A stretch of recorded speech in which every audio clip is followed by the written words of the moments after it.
মাটির কিছু জিনিস বানাইছো, জীবনও দেও নাই, রূহ দেও নাই, প্রাণও দেও নাই, মুখ দিয়া কথা বলতে পারে না, হাত দিয়া নড়তে পারে না, তোমাকে মালিক কইয়া ডাকও দিতে পারে না। কিন্তু যেই মানুষগুলির আমি আল্লাহ মাটি দিয়া বানানোর পর তাদের রূহ ঢুকাইলাম, হাত দিলাম, পা দিলাম, চোখ দিলাম, জবান দিলাম, আমি আল্লাহকে যেই জবান দিয়া ডাক দে, যে কপালটা দিয়ে আমাকে সেজদা দেওয়ার জন্য কপাল বানাইলাম, ওই মানুষগুলিরে আমি ভাঙতে বুঝি আমি আল্লাহর কষ্ট লাগে না? আমার বুঝি কষ্ট লাগে না? নূহ আলাইহিস সালাম তিনি তো চলে গেলেন, একজন বুড়া মহিলায় তখন ডাক দিয়া বলতেছিল, নবী গো, আমি অনেক বৃদ্ধা মানুষ, আমাকে আপনি ইয়াদ করে নিয়ে যাইন, আমি কিন্তু পারাপারি করে নৌকায় উঠতে পারবো না, আমি বড় দুর্বল। নূহ নবী বলতেছিল, মা গো তোমাকে নিব, কিন্তু নবী তার নৌকায় তুলতে ভুলে গেছেন, তিনি তো চলে গেছেন। ভাইরা বন্ধুরা চলে গেছেন তো গেছেন, প্লাবন শেষ হওয়ার পর মনে হলো, হায় হায় আমি তো বুড়িমার কথা ভুলে গেলাম, মা তো আমাকে বলছিল তাকে নিয়ে যাওয়ার জন্য। নূহ নবী দৌড়ায় তার কাছে আসলেন, ভাঙ্গাচোরা একটা ঘর, तमाम दुनिया महाप्लाबने एकदम शेष हो गেল, কিছুই থাকলো না। কিন্তু নূহ নবী আসছেন, তাও মনের একটা টানে দেখি গিয়ে কিছু ধ্বংস অবশেষ পাওয়া যায় কিনা, যায় দেখি মা মহিলাটার কি অবস্থা। আল্লাহর নবী আয়েশা দেখেন ভাঙ্গাচোরা ঘর এখনো আগের মতোই দাঁড়ায়া আছে। নবী অবাক হয়ে গেলেন, এত ভারী ভারী পাহাড়ের মতো উঁচা উঁচা বাড়ি, দালান কোঠা কিছুই নাই, কিছুই নাই। আর ওই ভাঙাচোরা ঘর, এই ঘরটা এখনো আগের মতোই দাঁড়া আছে। নবী দরজার পাশে এসে ডাক দিলেন, মা। মহিলা ঘর ঝাড়ু দিতেছে আর আল্লাহর নাম জপতেছে, জিকির করে আর ঘর ঝাড়ু দেয়। নবী যেই মাত্র বাহির থেকে ডাক দিলেন, মা। মহিলা ভিতর থেকে কয়, নবী গো, তুফান কি শুরু হয়ে গেছে নাকি?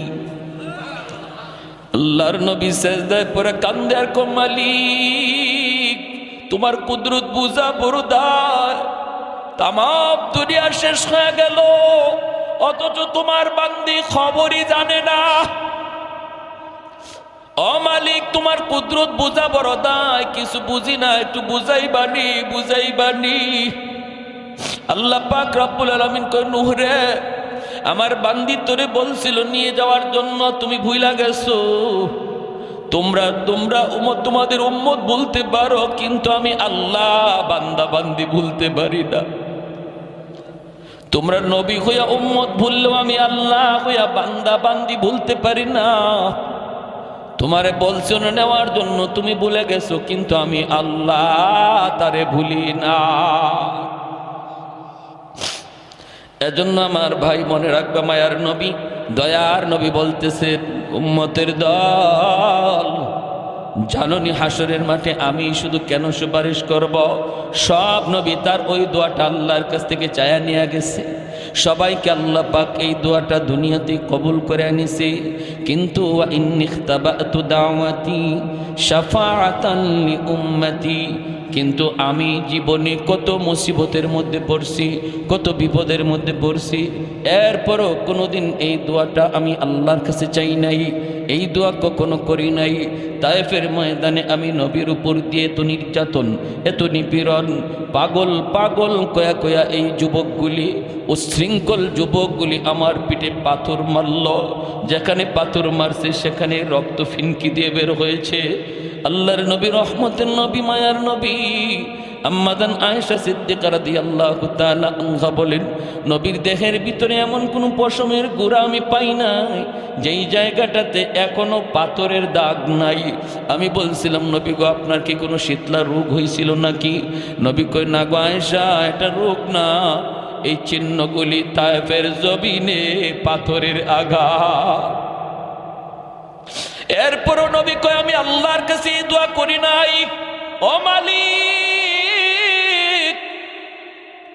যেটা কবুল করার গ্যারান্টি দিছো এটা দিয়ে ওদেরকে ধরো, এমন বলি না। বরং দুইজন ফেরেশতা ঈসা পাহাড় চাপা দিয়া মারতে চাইলো। এরপর নবী কয় আল্লাহুম্মা হদি কওমি ফাইন্নাহুম লা ইয়ালামুন, আল্লাহ আমার কওম বুঝে না, আমারে চিনে না, আমারে চিনে না, ওদের পরবর্তী জেনারেশন বাচ্চা কাচ্চা আমারে চিনব। আল্লাহ তুমি যদি শেষ করে দেও তাহলে আমার কথা শুনবো কেডা? আমি কাদের মাঝে দাওয়াতের কাজ করমু, কাদেরকে তোমার কথা শুনাইমু? না মালিক, তুমি এদের উপরে রাগ কইরো না, গুসা কইরো না, ওরা আমাকে চিনে না, কিন্তু ওদের সন্তানগুলি আমি নবীকে চিনব। মায়ার নবী, দয়ার নবী কয় আবু জাহেল আমার মাথা থেকে রক্ত ঝরাইছে। 2 বছর 2.5 বছর জেলখানায় বন্দী, পরিবারের সমস্ত সদস্য নিয়া শিয়াবে আবি তালিবের ভিতরে আমার নবী বন্দী। 1 বছর নয়, 2 বছর 2.5 বছর। বাচ্চা কাচ্চাগুলি খানার অভাবে কি খাইবো সারাদিন সারা রাত নবী বলেন কান্না করছে। আল্লাহর নবীর চাচা আবু তালিব তিনি ঈমান আনেন নাই, কিন্তু ওই শিয়াবে আবি তালিবের কারাগারে আবু তালিব বন্দী। মক্কার মানুষগুলি নবীকে যারা যারা সাপোর্ট করছে নবীর বংশের, ওদের সবাইকে এক করে ফেলছে। বাহির থেকে খানা দানা বন্ধ, পানি আসা বন্ধ, কথা বলা বন্ধ। কয় যারা বন্দী অবস্থায় এরা কারা? বন্দী অবস্থায় মুসলমানও আছে, অমুসলমানও আছে। কারণ যারা অমুসলমান এরা নবীর গায়ে কাউকে হাত তুলতে দেয় না। যেমন নবীর চাচা আবু তালিব ঈমান আনে নাই, কিন্তু বলছে মক্কার কাফির শুন, আমি চাচা আবু তালিব থাকতে বাতিজার গায়ে টাচ করতে পারবা না। এজন্য আবু তালিবের সাথে তার বংশের তার গোষ্ঠীর যেই মানুষগুলা ঈমান আনে নাই কিন্তু নবীকে সাপোর্ট দিছে, নবীর গায়ে হাত তুলতে দেয় নাই, ওই সবগুলি মানুষে একসাথে ওরা বন্দি করে ফেলছে। 2.5 বছর নবী বন্দিখানায়, পরিবারের বাচ্চাগুলি কান্নার রোল, বাচ্চাগুলির কান্নার আওয়াজে আকাশ বাতাস বাড়ি হয়ে আসছে। মায়ার নবী বলেন মহিলারা বুকের দুধ খাওয়াবে বাচ্চাকে, খানার অভাবে পানির অভাবে বুকের দুধ শুকায় গেছে। গাছের পাতা খায়া খায়া আমি নবী চলছি, তখনও আমি আল্লাহর কাছে ওই দোয়া করি না, আল্লাহ একটা দোয়া কবুলের গ্যারান্টি তুমি দিছো, বিপদ থেকে উদ্ধার করো। এত বড় মুসিবত আমি নবীর উপর দিয়া গেছে, তবু আমি শেষ অস্ত্রটা সারি নাই, এটা রাখছি। ইন্নী খিতাবাতু দাওয়াতি, ইন্নী খিতাবাতু দাওয়াতি, লুকায় রাখছি, আমি কেউরে দেখাই নাই। এই শেষ অস্ত্রটা আমি কাউরে দেখাই নাই, সবচেয়ে পাওয়ারফুল অস্ত্রটা আমি কাউরে দেখাই নাই। কেন দেখাই নাই জানুনি? শাফাআতাল লি উম্মতি, হাসরের ময়দানে আমার গুনাহগার উম্মতের জন্য ওই দোয়ার উসিলায় সুপারিশ করব।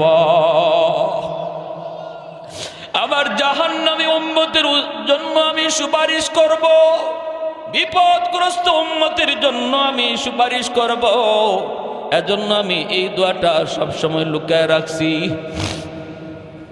ভাইরা আমার, হাসরের ময়দানে আমার নবী, রহমতের নবী, তিনিও দাঁড়ানো থাকবেন। হযরত আদম আলাইহিস সালামকে আল্লাহ পাক রব্বুল আলামিন অনেক উঁচু একটা দেহ দিবেন, তাল গাছের মতো আদম আলাইহিস সালামকে দেখা যাবে। সুবহানাল্লাহ, জোরে কোন। আদম আলাইহিস সালাম এত উচ্চতার গর্দান হবে, গোটা হাসরের ময়দানটা আদম আলাইহিস সালাম দেখতে পাবেন।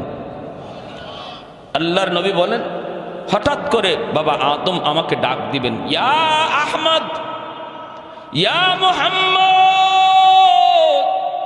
আমি ডাক শোনা মাত্রই বাবার সামনে দৌড় দিয়া হাজির। আমি বলবো কেন ডাক দিলেন? তখন আদম আলাইহিস সালাম বলবেন, বাবা মুহাম্মদ, ওই যে দেখো জাহান্নামের গেটের পাশে নিয়ে গেছে একজন মানুষকে, হাত করা পা হাত করা লাগাইয়া, পায়ে বেরি লাগাইয়া। আহমদ, তার দিকে আমি তাকাইছি, তার নমুনায় বোঝা যায় সে তোমার উম্মত।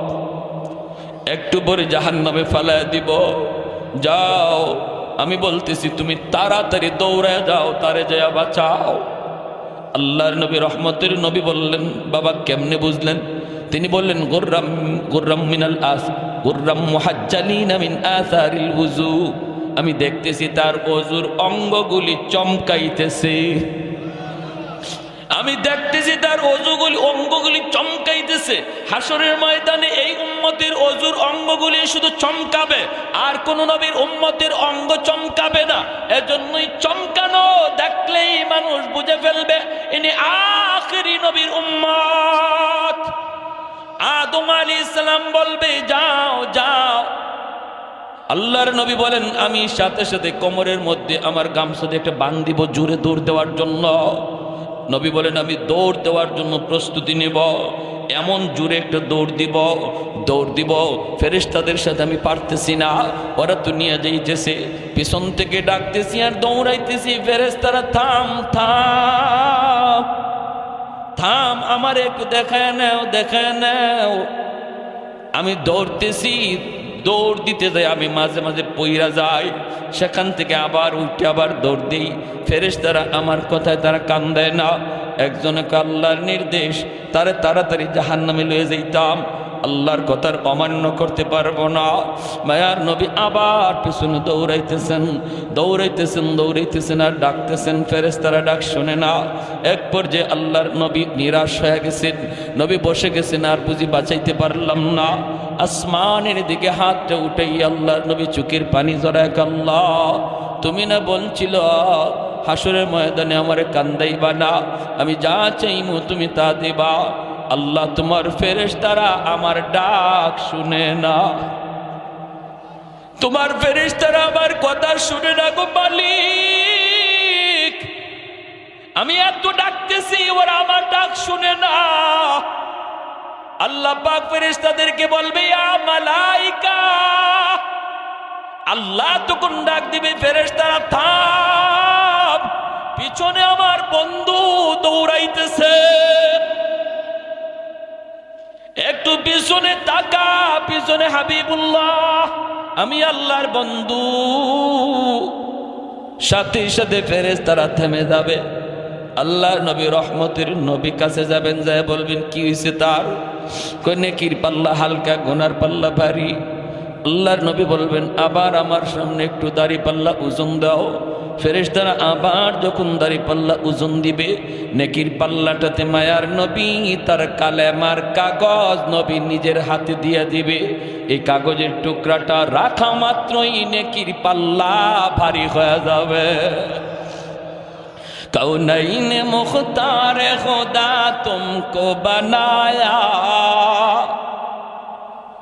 कौनैन मुख्तार खुदा तुमको बनाया, उम्मत का निगाहबान खुदा तुमको बनाया,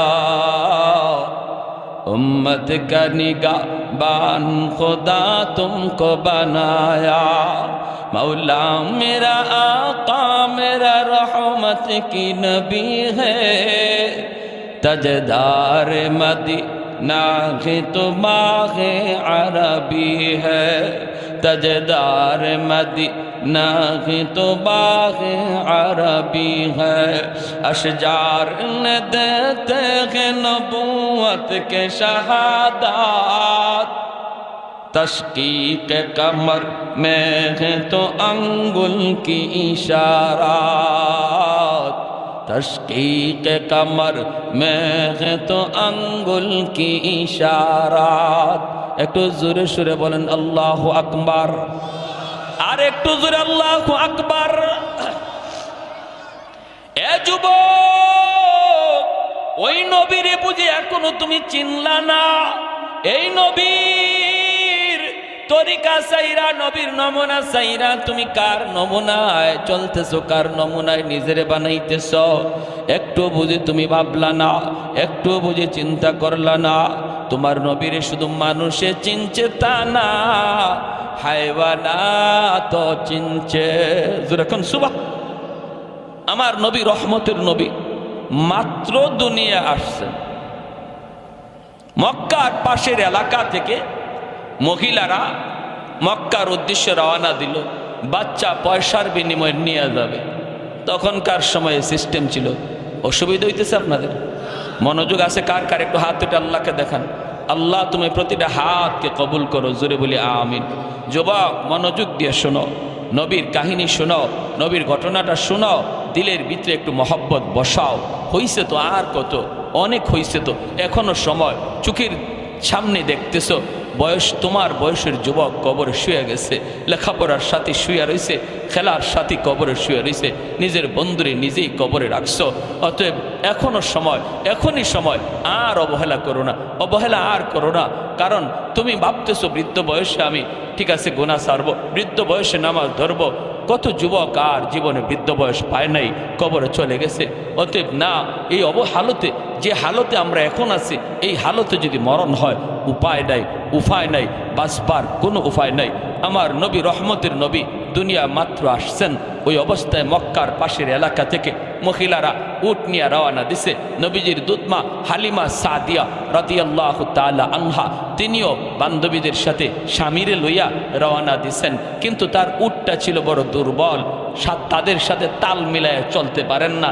বান্ধবীরা কয়, হালিমা তোমার উট মরা ধরা, হাঁটে না, নড়ে না, চলে না, তোমার উট লইয়া তুমি আও, আর আমরা আগে গেলাম, তোমার সাথে লইয়া যাওয়া সম্ভব না। বান্ধবীর আগেই চলে গেল মক্কায়। খাদিজাত নবীজির দুধমা হালিমা সাদিয়া রাদিয়াল্লাহু তাআলা আনহা পিছনে স্বামীকে নিয়ে আস্তে আস্তে মক্কায় ঢুকলেন। ওই মহিলারা আগেই মক্কায় ঢুইকা ধনীর সন্তানগুলা তারা আগে ভাগেই দখলে নিয়ে নিল।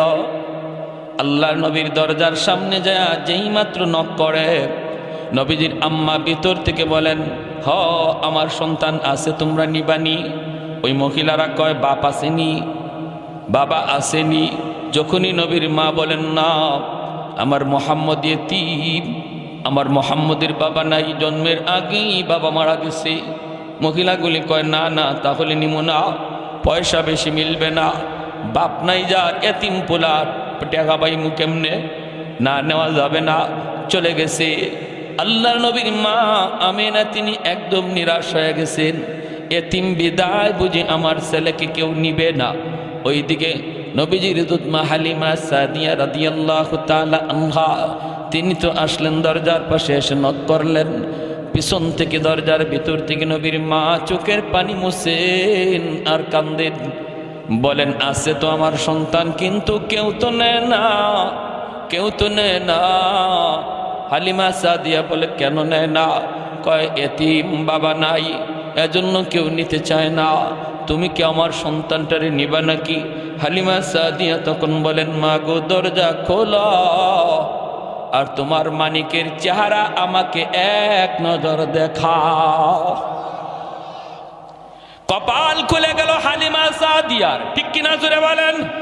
কপাল খুলে গেল। আমার নবীকে কাছে নেওয়ার কারণে কপাল খুলে গেল হালিমার। আর যারা নবীর থেকে দূরে সরে গেল, এদের কপাল নষ্ট হয়ে গেল। আজকে আরবের মানুষকে যদি জিজ্ঞেস করা হয় ওই মহিলাগুলি কারা, এদের নাম কি, যারা নবীকে এতিম জানার কারণে নেয় নাই, এরা কারা, এদের নাম কি, বংশ পরিচয় কি, বাপের নাম কি, আরবের মানুষ বলবে চিনি না। আমরা তো আগেই বলবো চিনি না, চিনি না, জানি না। কিন্তু যদি বলা হয় আমার নবীকে এতিম জানার পরেও যিনি দুধ পান করাইতে নিয়ে গেলেন, ওই দুধমার নাম জানুনি, বাংলার মানুষটাও বলবে নবীর দুধমার নাম হালিমা সাদিয়া। তাম পৃথিবীর সমস্ত মুসলমান বলবে হালিমা সাদিয়া।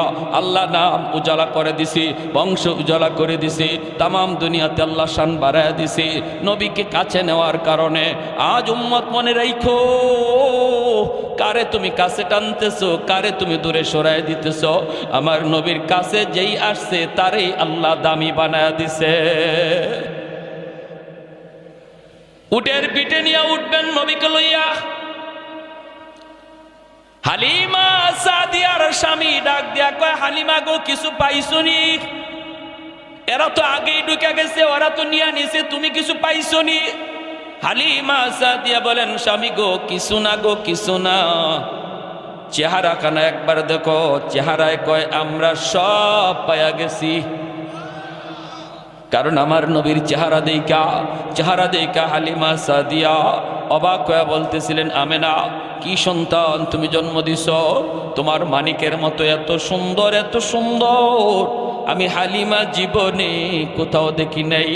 আমেনা বলতেছেন, তুমি কেমনে দেখবা, আমি মক্কায় থাকি, তোয়াফ করার জন্য খানায় কাবায় পৃথিবীর বিভিন্ন দেশের পরিবার সহ আসে। আমি আমেনা জীবনে এত সুন্দর সন্তান, এত সুন্দর বাচ্চা আমি দেখি নাই। আল্লাহ আমারে যে মানিক দিছে, আল্লাহ পাক রব্বুল আলামিন জিব্রাইল রে জিব্রাইল, আমার বন্ধুর সৌন্দর্যের প্রশংসা শুরু হইছে, আমেনাও বুঝি দেখছে না, হালিমাও দেখছে না, তুমি জিব্রাইল দেখছো নি? আমার বন্ধুর মতো এমন আরেকজন।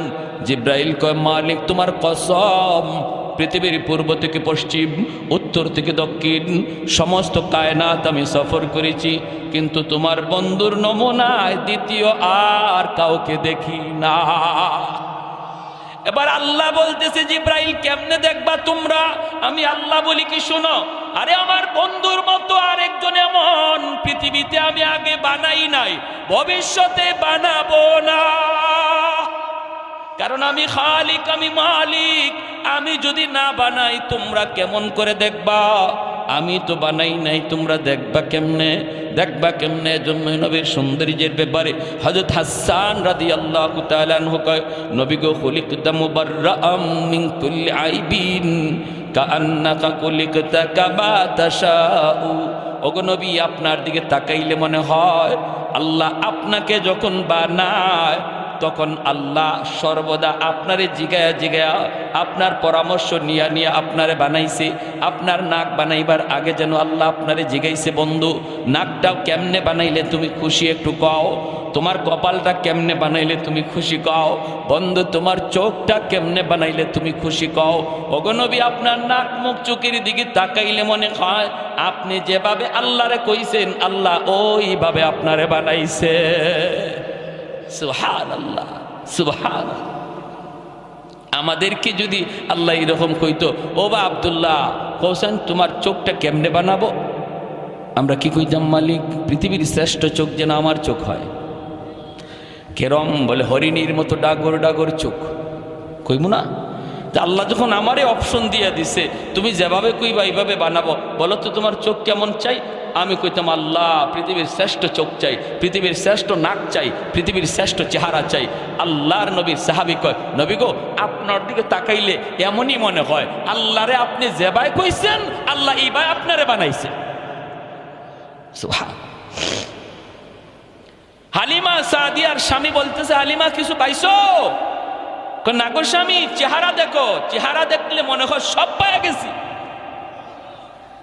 আল্লাহর নবীকে নিয়ে এইবার হালিমা সাদিয়া উটের পিছনে বসলেন, আর হালিমা সাদিয়ার স্বামী সামনে বসলেন, কারণ ইনি উট চালাবে।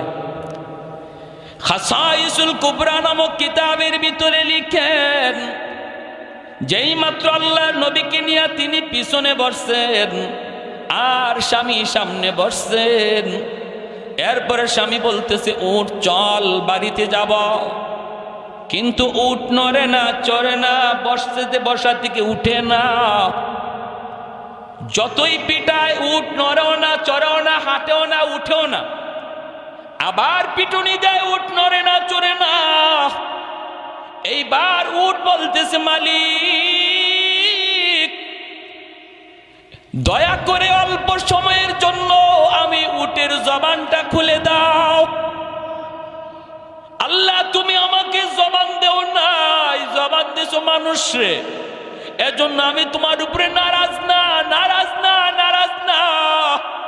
কিন্তু অল্প সময়ের জন্য জবানটা খুলে দাও, আমি আমার মালিককে বুঝাইতে চাই কেন আমি হাঁটি না, কেন আমি উঠি না। এই বলা মাত্র আল্লাহ উটের জবানটারে আল্লাহ খুলে দিছেন। এইবার উট ডাক, দেখো মালিক, আমারে তুমি যতই পিটাও, যতই মারো, আমি নড়ব না, চড়ব না, হাঁটব না। কারণ তোমার পিছনে তোমার বিবি যারে কুলে নিয়ে বসছে, তারে তুমি না চিনলো আমি উট তারে চিনে ফেলেছি। ইনি আমার রহমতের নবী, মায়ার নবী, সৈয়দুল মুরসালিন, দু জাহানের সরদার, যেই নবীর উসিলায় আল্লাহ কায়নাত বানাইলো। আমারে আপনারে পুল কায়নাত যার উসিলায় বানাইলো, ওই নবী যদি তোমার পিছনে থাকে আর তুমি যদি সামনে থাকো, বিয়াদবি হয় মালিক, বিয়াদবি হয়। আমার নবী যদিও ছোট কিন্তু তিনি সমস্ত কায়নাতের উসিলা। তুমি নবীর সামনে বসাও আর তুমি পিছনে চলে যাও, আমাকে মারা লাগবে না, দ্রুত বেগে হাঁটতে শুরু করব। সাথে সাথে হালিমা সাদিয়ার স্বামী কয়, হালিমা গো, ও হালিমা, কেমন সন্তান লইয়া তুমি আইছো? হায়, আমরা তো তার চিনলাম না, কিন্তু চিনছে তো উট। হায়, সে তো জানতেন কোনো সন্তান নয়। ও হালিমা, তুমি তাড়াতাড়ি সামনে বসো। হালিমা সাদিয়া নবীকে কোলে লইয়া সামনে বসছেন। তারা তো বুঝে গেছে এই বাচ্চা সাধারণ কোনো বাচ্চা না, উট তার পরিচয় দিয়ে দিছে, উটে তার পরিচয় দিয়ে দিছে। পিছনে চলে আসছেন। এইবার আল্লাহর নবীর সামনে হালিমা সাদিয়ার কোলে আমার নবী, রহমতের নবী, উঠে আবার ডাক দেখো, মালিক, জীবন ভর আমি উটের লাগাম তোমার হাতে ছিল, আজ যেহেতু আমার পিঠে রহমতের নবী বসা, আমি উটের লাগামটা রহমতের নবীর নরম হাতে ধরা দাও, আমি উট ধন্য হয়ে যাব। আমার মতো কপাল আর কার আছে যে হাজার উটের লাগাম রহমতের নবীর হাতে? আল্লাহ নবীর হাতে উটের লাগামটা ধরানো মাত্রই উট দ্রুত বেগে হাঁটতে শুরু করলো। অল্প সময়ের ভিতরে যায় বান্ধবীদেরকে রাস্তায় ক্রস করে ফেললো। বান্ধবীরা ডাক দেয়া কয়, হালিমা গো, ও হালিমা, তোমার এই উট এটা কি নতুন উট না পুরান উট? বলে, না, এটা পুরানটাই, নতুন না। এত শক্তি আইলো কোত্থেকে, এত তেজ আইলো কোত্থেকে? হালিমা সাদিয়া কয়, জাননি, মক্কায় যাবার সময় উটের লাগাম ছিল আমার স্বামীর হাতে, আর এখন উটের লাগাম রহমতের নবীর হাতে। এজন্য শক্তি বরকত আল্লাহ বাড়ায় দিছি, গায়ের মধ্যে আল্লাহ শক্তি বাড়ায় দিছি। এর যুবক, এখনো বুঝি তুমি তোমার নবীর চিনলা না? কার জন্য এত আশিক হইছ? কার জন্য তুমি এত আশিক হইছ? যে নবী তোমার জন্য এত আশিক ছিল, নিজে কষ্ট করছে, এরপর আল্লাহর কাছে নিজের জন্য চায় নাই, তোমার আমার জন্য নিজের স্পেশাল চাওয়াটা আল্লাহর নবী হাসরের মাঠে রাইখা দিছে। যেরকম সুবহানাল্লাহ। রওজা শরীফে এখনো শুয়া শুয়া কয়, ইয়া উম্মতি, ইয়া উম্মতি, ইয়া উম্মতি। নবীর কানে যখনই খবর পৌঁছানো হয়, ওগো নবী, আপনার উম্মতের যুবকগুলি আজকে খেলা নিয়ামত, রাতকে রাত তারা অমুক দল তমুক দল পাগল, তাদের চেহারা দেখলে আপনার উম্মত বোঝা যায় না, বোঝা যায় না, চিনা যায় না। তখন কি নবী রওজায় শুয়ে শুয়ে তিনি খুশি হন নাকি কষ্ট পান? কষ্ট পান। নবী তখন কান্দে, নবী তখন কান্দে। না রে উম্মত, না, সামনের দিনগুলা কিন্তু ভয়ঙ্কর দিন আসতেছে, বিপদ আসতেছে, বিপদ তড়িৎ গতিতে বিপদ আসতেছে। দুশ্মনগুলি অস্ত্র নিয়ে নিয়ে আমাদের দিকে ধাগাইতেছে, ধাওয়াইতেছে, জবাই করার জন্য, মারার জন্য। আর আমারে আপনারে ভুলায় রাখছে খেলাধুলার মধ্যে ফালাইয়া। কয়, তুমি ঘুমায় থাকো খেলার ভিতরে পইরা, আর আমি আইতাছি তোমারে জবাই করার জন্য। অতএব যুবক, এখনো সময়, নিজেরে জাগাও, ইমানটারে জাগাও, ঘুম ভাঙ্গো, ঘুম ভাঙ্গাও, এখনের সময় তোমার ঘুম ভাঙ্গাও, নইলে বিপদ থেকে বাঁচার কোনো উপায় আমাদের সামনে। 5 ওয়াক্ত নামাজ পড়া খুব কঠিন কাজ না, সহজ কাজ। আমার নবী জীবনে কোনো দিন জামাত তরক করেন নাই। মায়ার নবী লাঠিতে বর দিয়া না, শুধু 2 জন সাহাবীর কান্দে বর দিয়া পায়ের মধ্যে পা জমিনে লাগাইতে পারেন না। ওই অবস্থায় নবী সাহাবীর কান্দে বর দিয়া মসজিদে হাজির হয়েছে। আজকে আমি আপনি মসজিদের পাশে থেকে মসজিদে যাই না, হাসরের মাঠে নবীর সামনে মুখ দেখাইমু কেমনে মুখ দেখাইমু? নবী যদি কয়, এ আমার উম্মত, তোর শরীরটা সুস্থ আছিল, তোর তো আমার মতো এমন কোনো অসুস্থতাও ছিল না, পা জমিনে লাগাইতে পারো এমনও না, পারো না এমনও না। আমি নবী জমিনে পা লাগাইতে পারি না, এরপরও আমি মালিকের কদমে মসজিদে গিয়া সেজদা দেওয়া ভুলি নাই। তোমারে কিসে পাইছিল? কি তোমার অভাব ছিল? কি তোমার অভাব ছিল? তখন মুখ দেখাইবার কোনো উপায় নাই। নবী যদি বলে, তোমার জন্য বুঝি আমি নবী উহুদের ময়দানে দান শহীদ করছিলাম, আমি নবী তায়েফের জমিনে রক্ত ঝরছিল, তোমার জন্যই, আর তোমার দ্বারাই আজকে ইসলাম এত ক্ষতিগ্রস্ত হয়েছে, তোমার দ্বারাই বুঝি আমার রেখে যাওয়া ইসলামের এত ক্ষতি হয়েছে। জবাব দেওয়ার মতো উপায় নাই। যে মানুষগুলি হাসরের মাঠে আল্লাহকে দেখার পর আল্লাহর কদমে সেজদা দিব, এরা দুনিয়াতেও আল্লাহরে সেজদা দিছে। জোরে কন্যা সুবহানাল্লাহ। আল্লাহ হাসরের মাঠে তার কুদরতি কদম মোবারক আল্লাহ পাক হাসরের মাঠে প্রকাশ করবেন। আর প্রকাশ করার পর আল্লাহ পাক এই পা দেখকেই হাসরবাসী মানুষ, ইমানদার মুমিন যারা, এরা আল্লাহর দেখকেই সেজদায় পড়ে যাইব। কিন্তু কিছু মানুষ এরা সেজদা করতে চাইব দেখা দেখি, কিন্তু পারবে না, পিছন দিক দিয়ে উপর হয়ে পড়ে যাবে। আবার চেষ্টা করবে, আবার পিছন দিকে পড়ে যাবে, আবার চেষ্টা করে পড়ে যাবে। আল্লাহ এবার বলবে, বান্দারে কি হয়েছে তোর? তখন কইব, মালিক আমি তো তোমার সেজদা দিতে চাই, পারি না। কেন পারো না? আল্লাহ আমার পিঠ বাঁকা হয় না, মেরুদণ্ডের হাড় লোহার মতো শক্ত হয়ে গেছে। আল্লাহ পাক রব্বুল আলামিন কইব, বান্দারে দুনিয়াতে যদি আমি আল্লাহর পায়ের সামনে, আমি আল্লাহর কুদরতি কদমে তোর পিঠটা বাঁকা করতি, আজ হাসরের মাঠেও তোর পিঠ বাঁকা হইতো। তোমার কি কষ্ট লাগে? কয় মালিক কষ্ট লাগে, চোখের পানি ঝরতে ঝরতে রক্ত বের হবে, রক্ত। ও মালিক কষ্ট লাগে, কষ্ট লাগে, আমার বন্ধু তোমার সেজদা দেয়, আমি পারি না। পাশের বাড়ির প্রতিবেশী তোমার সেজদা দেয়, আমি পারি না। আল্লাহ পাক রব্বুল আলামিন তখন বলবো, বান্দা তোর আজকে কষ্ট লাগে, দুনিয়া তো আমি তোর আচরণ দেখে আমার কষ্ট লাগছিল। চোখের সামনেই, তোর সামনেই মানুষগুলো মসজিদে ঢুকছে, আর তুই মসজিদের পার দিয়ে চলে যাইতি, তোর দিকে তাকাইলো আমি আল্লাহর কুদরতি কলিজা, বড় কষ্ট লাগছে। কারণ আমি তোরে নিজের হাতে বানাইছিলাম রে বান্দা, সমস্ত সব কিছু আমি বানাইছি আল্লাহ, আমি আল্লাহ কুন ফায়াকুন বইলা। জমিন বানাইছি কুন ফায়াকুন বইলা, আসমান বানাইছি কুন ফায়াকুন বইলা, ফেরেশতা বানাইছি কুন ফায়াকুন বইলা। কিন্তু তোমাকে আমি কুন ফায়াকুন বইলা বানাই নাই। তোমাকে যখন বানাইছি খালাকতু বিয়াদাইয়া, আমি আল্লাহ নিজের হাতে তোমারে বানাইছি। কারণ তোমার এই চেহারার ভিতরে এত দামি কপাল, যেই কপাল দিয়া তুমি আমার কুদরতি কদমে সেজদা দিবা, এই কপালটার এত দাম, এত দাম। এটা ফেরেশতাদের হাতে বানাইলে হয় না, কোন ফায়াকুন বইলা বানাইলে হয় না। এজন্য আমি নিজের হাতে বানাইছিলাম, নিজের হাতে বানাইছিলাম। কিন্তু তুমি যখন মসজিদের পার দিয়ে চলে যাইতা, বন্ধুদের সাথে দোকানে বসা থাকতা, আজান হইছে তবুও তুমি মসজিদে আসতা না। তুমি দেখতা মানুষ নামাজে যায়, কিন্তু তুমি যাইতা না। ওই দিন তোমার আচরণটা দেখেও আমি আল্লাহর কুদরতি কলিজায় বড় মায়া লাগছে। কারণ মায়ার জিনিস যখন কষ্ট দেয় তখন বেশি কষ্ট লাগে। মানুষকে তো আমি বড় মায়া করে বানাইছি, এজন্য আমারও সেদিন কষ্ট লাগছে। বান্দারে ওই দিন যদি তুই আমারে সেজদা দিতি, আজ এই মানুষগুলার সাথে আমাকে তুমিও সেজদা দিতে পারতা। তাহলে বলুন, হাসরের মাঠে চোখের পানির বদলে রক্ত ঝরবে, তারপরও কোনো লাভ আছে? কোনো লাভ নাই। এখন যদি বুঝি, এই কথাটা যদি বুঝি, তাহলে এখন লাভ।